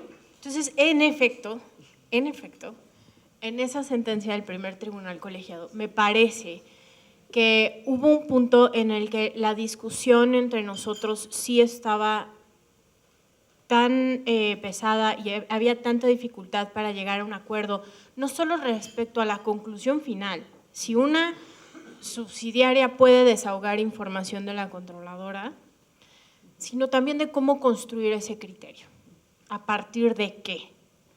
Y entonces nos fuimos hasta donde yo recuerdo a los hechos concretos del caso. Y los hechos concretos, para no construir un criterio genérico que nos comprometiera a futuro y que nos permitiera, pues por lo menos ir a llorar, dormir, pensar, repensar, leer, hasta poder sacar un criterio que ya defina por siempre esta cuestión. Y el criterio que sacamos, me parece, hasta donde yo recuerdo, si no lo estoy confundiendo, o sea, lo que sí recuerdo es que nos basamos en los hechos, para no sacar un criterio que ya definiera esta cuestión en definitiva. Y en los hechos, hasta donde yo recuerdo, pero sin comprometerme, la empresa había contestado los requerimientos de información diciendo, no tengo esa información, posiblemente la tenga mi controladora. Y entonces dijimos, oye, esta es una manifestación genérica que realmente no logra desvirtuar las razones por las cuales se te requirió a ti esa información y que esa información se refiere al mercado en el que tú operas. Entonces, en la medida en la que no estás como presentando una justificación razonable de por qué no tienes la información que se te está requiriendo, pues no había ninguna razón para que no se te impusiera como una sanción. Si se te requiere información y se justifica por qué debería de estar en tu control y la justificación es razonable y tú quieres salirte diciendo cosas genéricas, pues no jala. Entonces, esa fue la solución que hicimos en ese asunto. Pero sí, claro, no se compromete a futuro porque esto es algo que yo creo que nos va a estar despertando por las noches a los dos tribunales durante gran tiempo. Gracias. Muchísimas gracias, y creo que hay muchos temas incluso de gobierno corporativo donde obviamente una subsidiaria no puede obligar a su controladora, ¿no? Digo, hay temas básicos, pero seguramente habrá, como dice usted, magistrada, dices tú, magistrada, hay que analizar el caso concreto. Y en base a eso es el insumo en el que ustedes se basan para llegar a ciertas conclusiones. Pero muy interesante. Abrimos al público, si les parece, preguntas. Tenemos, hacer adelante, una precisión Sara. que en congruencia con lo que dijo la magistrada, efectivamente sí recuerdo que en ese criterio lo que sí dijo el tribunal fue que no se había demostrado que se hubiera hecho un esfuerzo por solicitar esa información. Aunado a lo que, aunado a lo que comentaba la magistrada, también se dijo, no se hizo, y a lo que mencionas, Vicente, lo que se consideró es, yo no veo que tú hayas hecho un esfuerzo por conseguirla, también se dijo. Y otra diferencia es que uno de los tribunales, el primero dijo que sí podía ser aplicable la teoría del levantamiento del velo corporativo para que todos se infarten, y el otro que no. Entonces, nada más para dejar la bombita. Perfecto. Y desde luego siempre la comisión puede hacer un requerimiento directamente a la controladora. En ese sentido existe esa posibilidad. Pero bueno, magistrada, ¿quieres comentar algo más? O en respuesta… Un requerimiento o sea, lo que estás diciendo es que la comisión siempre puede hacer un requerimiento a la controladora, la de arriba. No siempre y no es tan fácil, porque hay ocasiones en las que las controladoras están fuera de México. Y ese es el caso de los mercados que se están investigando ahorita mayormente. Perfecto, muchísimas gracias.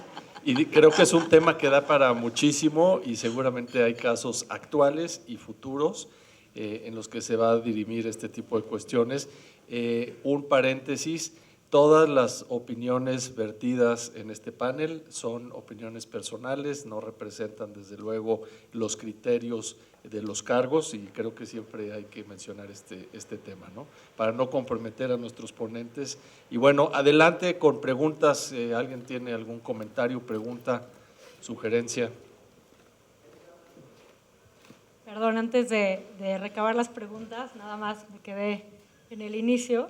Lo que quería decir es que eso no quita que no lo pueda hacer. O sea, es difícil, pero la comisión ha realizado esfuerzos históricos importantes para, en algunos casos, poder notificar a las controladoras, que sí, en la mayor parte de los casos estas empresas multinacionales están en el extranjero.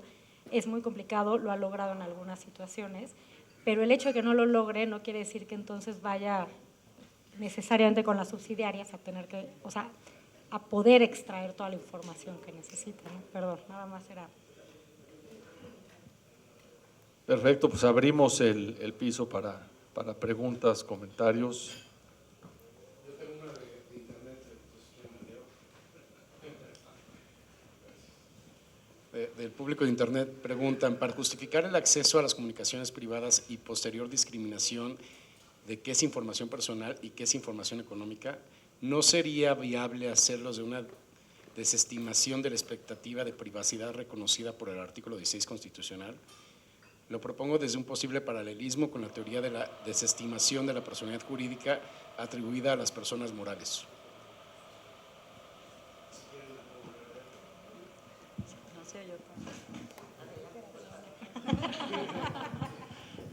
Mi impresión es que en realidad pues sí tendrías que hacer esa valoración. Ahora, hay una cosa bien, bien importante, Sara la comentó, y es, a ver, uno de los argumentos que justifica en varios de los criterios es, para cumplir la ley, necesito esta intervención, esta potestad, y el cumplimiento de la ley es lo que rompe de algún modo el chip y te dice ya, perdón, no lo dice así la sentencia, lo voy a decir en palabras coloquiales, ya no eres tan libre ni tan privado porque tienes que cumplir la ley, ¿no?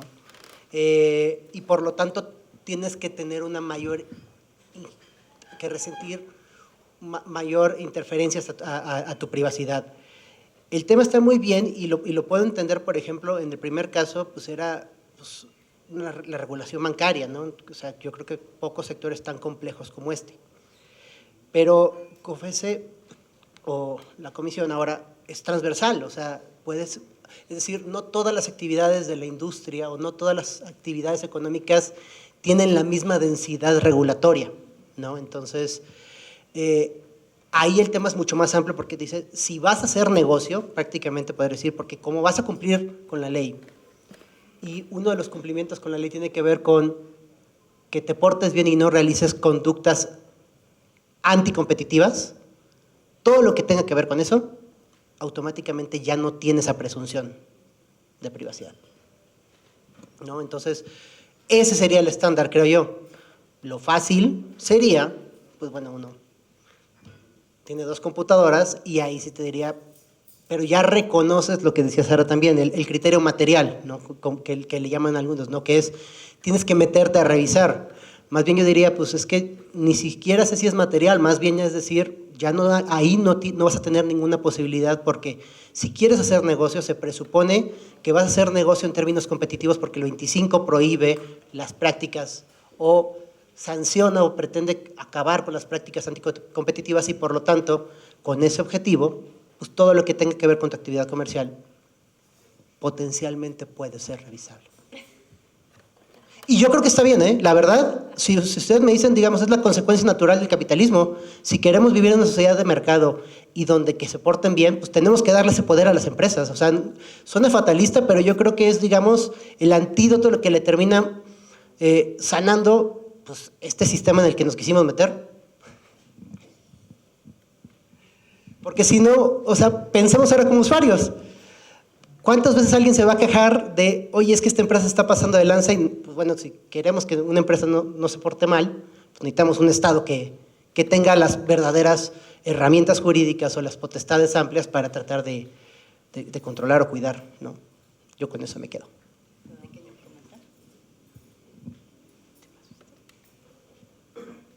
Yo voy a hacer un comentario polémico, pero la verdad es que yo creo que sí se estiró mucho la liga, porque creo que si uno ve la Constitución y lo que dice, y dice que en materia administrativa no había excepciones, pues sí se estiró la liga. Pero honestamente sí hubiera sido catastrófico que se resolviera lo contrario. O sea, no sé si ahí la solución legal era reformar la Constitución, tampoco es que no lo hayamos hecho miles de veces, ¿no? Pero la verdad es que sí hubiera sido catastrófico que la autoridad de competencia no pudiera ver ninguna comunicación.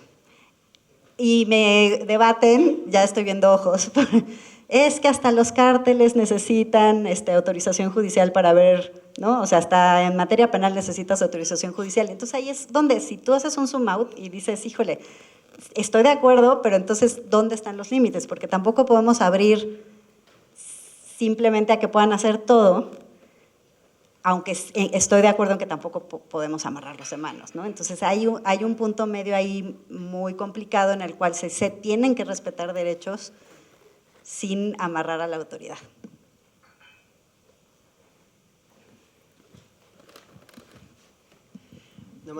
Esta parte del control judicial es bien importante, pero ahí yo incluso diría, la propia Corte ha sido consistente, ¿no? O sea, acuérdense el criterio de geolocalización en tiempo real, pues el argumento es, pues no se requiere autorización judicial porque está rastreando equipos, no personas. Para las preguntas que van a hacer, si pueden mencionar su nombre, por favor. Hola, buenos días. Agustín Aguilar, de Asesan Key. A mí lo que me preocupa con estos criterios tan amplios en los que se permite a la autoridad conocer comunicaciones que previamente pareciera que estaban protegidas, es que se extienda, por ejemplo, a registros telefónicos, ¿no? Porque pareciera que si a Telcel o a cualquier empresa le piden oye, de tu actividad están tener los registros telefónicos, o yo como director general de alguna empresa hago llamadas desde mi teléfono, pareciera que entonces ya no están protegidas ese tipo de comunicaciones. La verdad es que es bastante peligroso porque no hay un límite, no se sabe hasta dónde van a poder acceder las autoridades a esas llamadas, van a saber con quién hablo, a qué hora lo hago, etcétera, y no hay forma de discernir sobre cuál estaba relacionado con la práctica, cuál no, si es de actividad profesional, si es de una llamada personal, etcétera. O sea, creo que esa ponderación que se está haciendo demasiado a la ligera, lo digo por la Corte, de cualquier comunicación que tenga que se relacione con el negocio y tienes que cumplir esos estándares, no siempre se puede, ¿no? Y básicamente prefiero violar ciertos derechos antes de dejar sin armas a la comisión, ¿no? Que como todos sabemos, pues, a veces abusa de esas facultades exigiéndote información, que hasta con colores, ¿no? Márcame con color lo que es de 2013 y con azul, verde, etcétera, ¿no? Ese creo que me llega a preocupar un poco y básicamente no creo que por estar en un mundo capitalista eso deba de justificar que se permitan ciertos abusos o que se den interpretaciones amplias a restricciones de derechos fundamentales, que creo que eso va en contra del artículo primero considerado el principio por persona, lo que quieran ver, ¿no? O sea, la verdad sí me preocupa un poco esta visión de la comisión debe de poder hacer esto, porque si no, no va a poder ser eficaz en su actividad o al ejercer sus atribuciones, ¿no? O sea, pareciera que estamos defendiendo los derechos de la comisión sobre los derechos fundamentales, ¿no? Que creo que la comisión no tiene derechos de ese tipo. Pero bueno, ese era un punto sobre lo que comentaron en relación con esa tesis. Gracias. Creo que tienes razón, y perdón. A ver, a mí no me gusta la argumentación, pero vuelvo al punto. La conclusión es un poco similar a lo que está pasando en otros países, y no es una forma de consolación, ¿no? O sea, no es para consolarnos. O sea, creo que más bien en función de ese criterio, que yo creo que difícilmente se va a cambiar en los próximos años, más bien, ahora sí que pensando en ustedes como abogados, es cómo reaccionas ante esto, ¿no? O sea, ya te dijeron esto, bueno, pues ahora sí que pues a lo mejor ten dos celulares, trata de cuidar, si quisieras, digamos, como portarte bien y cuidar ese elemento de privacidad, ¿no? O sea, autores, Carissa Bellis, ¿sí se llama Carissa Bellis? Sí, justo habla de tener este cuidado en términos de lo que está público, en términos de, no solamente del gobierno, sino las propias plataformas como Facebook y todas estas cosas. Creo yo que sí mencionas un punto importante, y es lo que a mí no me gusta de los criterios, que pareciera que están tratando de justificar ampliamente las potestades de la autoridad cuando debería ser a la inversa, ¿no? Es decir, si reconstruyéramos los criterios y entendiéramos que no puede haber derechos absolutos y que es necesario, porque, vuelvo al punto, no es tan fácil, ¿no? Y ahí, pues yo creo que la literatura que ustedes conocen, y ustedes pueden tener elementos mucho más amplios para tratar de decir, y hay criterios incluso de la Corte viejos que dice, no es fácil identificar o perseguir o probar algunas conductas anticompetitivas porque se ponen muy creativos, ¿no? Y aquí está Walter, que siempre va a mis clases al ITAM, y siempre pone un ejemplo, ¿no? Como en Estados Unidos las licitaciones se amañaban con las fases de la luna. Entonces, ante esa creatividad que puede haber en algunos sectores, yo creo que puedo entender y justificar de algún modo. A mí lo que no me gusta es simplemente la argumentación, porque cae justo en lo que tú dices. Pareciera que más que proteger los derechos, estás tratando de proteger ¿cómo le hace la autoridad? Pero revisen también en cuestiones penales, ¿no? O sea, también en muchos casos el argumento fácil es que si no la policía no va a poder investigar. No está bien. Creo que al menos aquí sí hay una diferencia muy importante en términos de capacidad, de presupuesto, de poder en términos de la comisión, y creo que el siguiente paso es ver cómo ellos primero, con lineamientos que se tienen algunos, aunque no los domino, pero tienen lineamientos para cuidar cómo se aproximan a ellos, ¿no? Oye, voy a sentarme con tu abogado y en el momento, solamente cuando tú estés, vamos a manipular los aparatos, tú vas a estar presente para tratar de discernir y me digas, oye, esta es una comunicación que se coló ahí con tu hija. No lo sé, creo que el paso es cómo empezamos a construir como sociedad, como litigantes, como autoridades, a partir de, digamos, de tejer un poquito más fino para preservar y cuidar los derechos humanos, ¿no? Pero sí, no estaba justificando y diciendo que está bien. Yo puedo entender la lógica y no me gusta la argumentación. Adelante. El micrófono.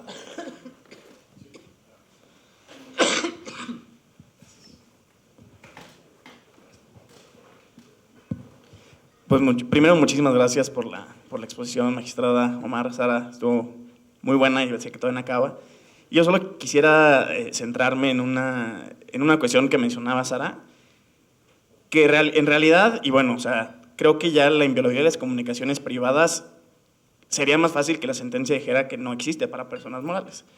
Porque al final, pues si todo lo que hacen las personas morales, pues es a través de equipos de trabajo, y creo que está, o sea, normativamente está bien, o sea, puede ser razonable, ¿no? Lo que me cuesta trabajo conciliar, o sea, y porque las sentencias parten de la base de que no tengo que interpretar el 16 porque estoy diciendo que no son comunicaciones privadas, entonces todo lo que le sigue después en los párrafos ya no le aplica, ¿no? El problema, y que yo no he encontrado en ninguna exposición de motivos, es por qué el legislador excluyó la materia administrativa, o sea, en qué estaba pensando para poner ese párrafo, y no lo he visto en ninguna sentencia que expliquen el telos de por qué, o sea, para multas de tránsito no creo, ¿no? O sea, ¿cuál fue el motivo de excluir la materia administrativa? Y si realmente en ese momento el legislador sí estaba pensando en que en la materia administrativa no debería intervenirse. Entonces, realmente creo que la interpretación tendría que partir de la base de cómo armonizamos el texto constitucional con esto, ¿no? Porque de lo contrario, pues sí habría que reformarla para que se pudiera sostener las interpretaciones, que podrá estar bien o podrá estar mal normativamente, pero sí creo que ahí hay un problema no sé, de técnica o de cómo se armoniza eso, ¿no? Y quisiera saber su opinión al respecto.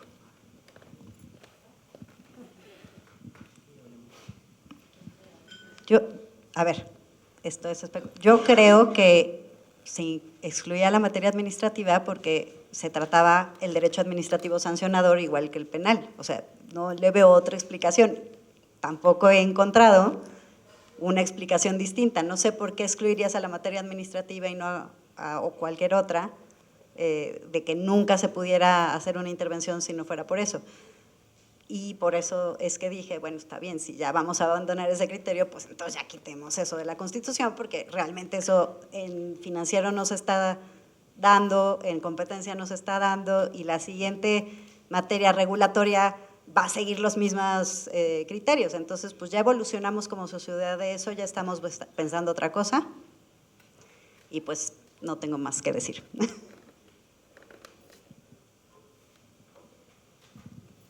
¿Alguna otra pregunta? Adelante, Fidel.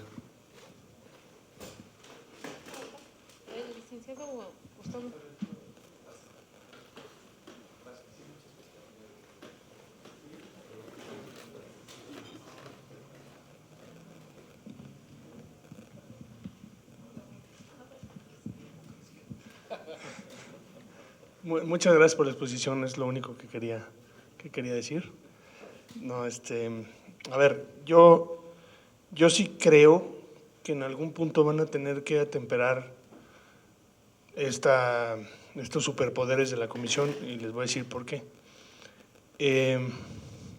Siempre se ha requerido información, siempre han hecho una motivación, pues, chafona. Y me refiero a pues es relevante y pertinente. Oye, ¿por qué es relevante y pertinente?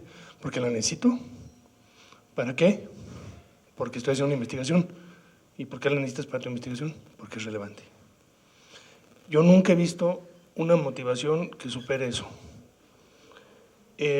Y es un sistema en donde además te pueden hacer un requerimiento y pedirte lo que quieran, basados en una causa objetiva que yo jamás he visto que se haya controlado judicialmente.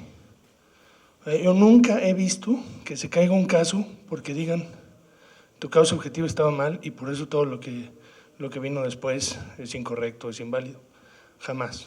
Entonces, hay una persona que inicia una investigación con base en una causa objetiva que no te dicen cuando te requieren y te dicen, quiero que me entregues un cerro, ¿no? Ya se van a decir, tú también me pedías un cerro de información. Ya, lo sé, ¿no? Pero en concentraciones es diferente. Aquí puede haber 400 preguntas en un requerimiento. Y yo sí creo que si te van a pedir información, tiene que haber una muy buena razón para que salga de tu esfera privada. Y me estoy pensando, por ejemplo, que te digan, oye, dame tus planes de negocio. Ah, chico, ¿y por qué quieres mis planes de negocio? Porque es relevante. Porque es pertinente. ¿Por qué? No te puedo decir. Pues es que dime por qué es relevante para tu investigación. La investigación es secreta. No te puedo decir. Entonces, yo voy a entregar todo eso porque si no me van a multar y ahorita subieron las multas, ¿no? Creo que están en 8,000, estaban en 3,000 salarios mínimos o UMAS y ahorita subió al triple. Entonces, es una multa gigante, millones y millones y millones de pesos. Si te requieren al principio de la investigación, entonces, oye, pues es que me da miedo entregártela y te esperaras los 2 años y medio que dura la investigación, es una cosa que a lo mejor es más grande que la sanción que te podrían poner. Y mi problema es, nosotros recibíamos toda esa información y cuando otra autoridad me la pedía, yo estaba en la comisión antes, y alguna vez me pasó, un senador una vez me dijo, oye, échame el expediente tal porque quiero ver qué onda, ¿no? Y nosotros decíamos, ¿y por qué te lo va a dar? O sea, si yo te la entrego, voy a romper la confianza que tiene la gente cuando me la entrega a mí. No te la entrego. Te voy a hacer juicio político, te voy a mandar al Ministerio Público, te voy a mandar al fiscal, ahorita, y nos gritaba el senador y nunca se la dimos. Y no fue solamente con un senador, hubo autoridades que nos decían, échame esa información. ¿Por qué? Ah, es que estoy investigando. ¿Investigando qué? Demuéstrame que tienes las atribuciones y con mucho gusto te la doy. Pero ese mundo ya no existe, porque acaba de entrar una ley de investigación que dice que todas las autoridades tienen que interconectar en tiempo real toda su información. Entonces, lo que tú entregues a la comisión va a estar a disposición de quién sabe quién y no hay manera de saber cómo lo pueden usar. No hay ningún control, ni puedes saber quién está viéndola. Y pueden ver todas las autoridades que están en la lista del... ¿Perdón?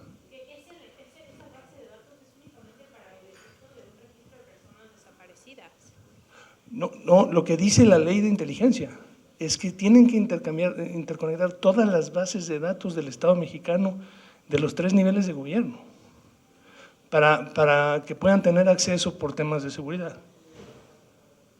Entonces, o sea, mi punto es, a mí sí me daría mucho miedo, ¿no? Porque, pues, y más llegan a mi casa, ¿no? Y me dicen, oye, tenemos aquí una orden, ¿por qué? No te podemos decir por qué. Ok, préstame tu computadora. No, pues híjole, y me van a copiar mi computadora y se la van a llevar, esa imagen. Y eso va a estar en quién sabe en poder de quién, porque ahora ya también es parte del Poder Ejecutivo. Entonces, o sea, mi punto es que creo que sí vale la pena pensar de nuevo en las motivaciones por las que la autoridad te pide ese cerro de información. O sea, estaría muy bueno hacer un análisis, y no estoy pensando en necesariamente un control judicial, sino un análisis teórico donde dijeras, oye, de todo lo que pides realmente ¿qué usas para tus conclusiones? ¿O realmente era relevante y pertinente que me pidieras el desglose por día cuando yo hago toda la información por quincena? O sea, ¿de verdad? tenías que tenerlo por día. O sea, ¿en qué te falló en la investigación porque no te lo podía dar por día? Y creo que eso va a tener que ir hacia allá, porque sí puede ser un exceso, ¿no? Y yo creo que hay un problema de confianza ahorita, porque sí se la vas a entregar al Estado mexicano, y yo creo que la idea del derecho a privacidad es que el Estado mexicano no la tuviera, que la tuviera por excepción, ¿no? O sea, la regla general no es que tenga tu información, es que no la tenga, ¿no? Pero quiero saber qué opinan al respecto. Y muchas gracias por la exposición.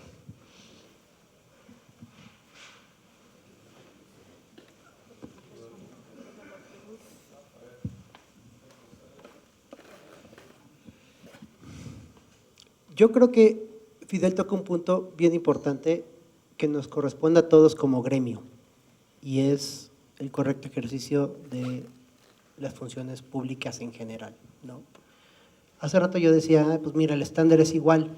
Pues sí, si vemos el estándar es igual en otros lados, pero yo no sé si las autoridades de competencia de los países o las regiones a las que me referí, si funda o motiva adecuadamente cuando hay una causa objetiva, si tiene buenos, malos, peores requerimientos o lineamientos para preservar, manipular, proteger la información y evitar abusos. O sea, creo que Fidel toca un punto bien importante que yo creo que trasciende más allá de la competencia, que es pues, nosotros como gremio principalmente, pero también como ciudadanos nos toca estar siendo en un primer momento vigilantes y denunciar cuando una autoridad pues, no cumple bien con los estándares y de algún modo pues, exigirles que lo hagan, ¿no? Entonces, ahí yo me quedaré con esa parte, porque creo que Fidel toca un punto bien importante, ¿no? Quién sabe dónde llega, ¿no? Y no me voy a meter ni con los nuevos o nuevos, sea en la comisión o en la Corte o en el Poder Judicial. O sea, la autoridad pública, pues creo que nos toca ya empezar a exigir que tengamos un servicio público de calidad en cualquier nivel, ¿no? Y si vamos a otorgarles tantas competencias, pues yo creo que también, si no lo hacemos nosotros, si no empezamos a denunciar y si no empezamos a estructurar o a evidenciar los errores, eso no se va a arreglar. O sea, porque yo creo que este criterio se va a mantener. Entonces, pues la única forma de algún modo medio arreglar las cosas es estableciendo ciertos lineamientos para que no se abuse del servicio público, ¿no? Que tristemente parece que es nuestro deporte nacional.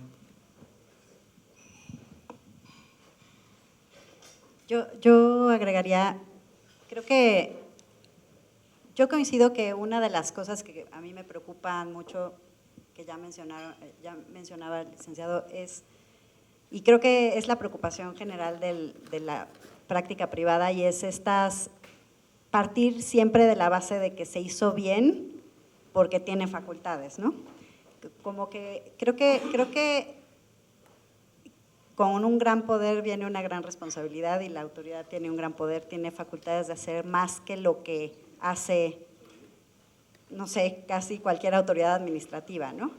Y la verdad es que históricamente a mí me ha tocado litigar desde hace más de 20 años, desde muy chiquita empecé, estaba en kinder, empecé a litigar, y la verdad es que yo sí puedo decir que para mi gusto la Comisión Antimonopolio soy, pero la COFECO y la COFESE son de las autoridades que mejor litigan por una razón, y es porque los particulares y el Poder Judicial no se la pusimos fácil ninguno. O sea, es decir, nos pusimos la pila, litigamos un montón, litigamos con argumentos fuertes y la autoridad aprendió y es de las que mejor se defienden. La verdad es que cuando conmigo entran a trabajar gente nueva, siempre se sorprenden cuando empiezas a litigar con la comisión porque hace cosas que las otras autoridades no hacen o no se les ocurren, porque litigan bien, pero ¿por qué es eso? Porque la barra está alta.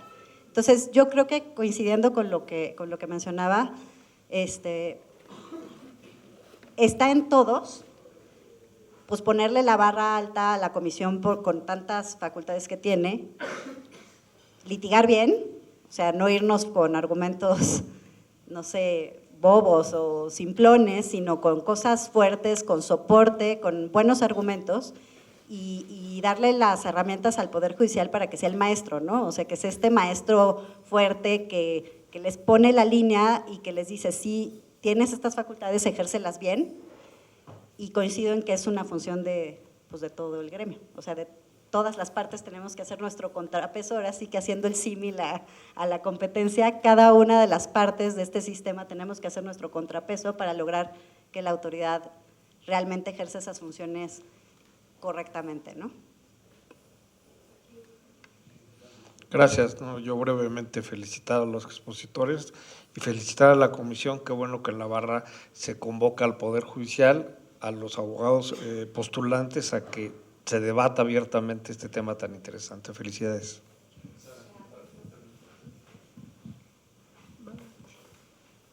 Perdón, antes de dar la palabra al coordinador Mauricio Serralde, nada más, creo que un aspecto muy importante siempre es la prevención.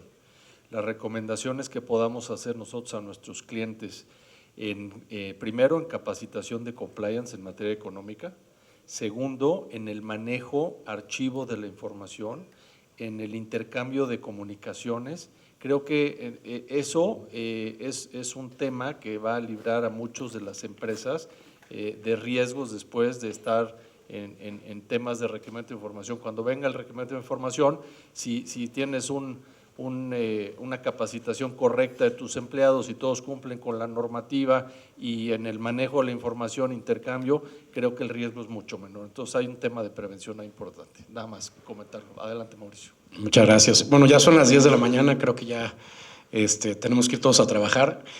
Muchísimas gracias. Un aplauso, por favor, para los ponentes. Fue una gran sesión.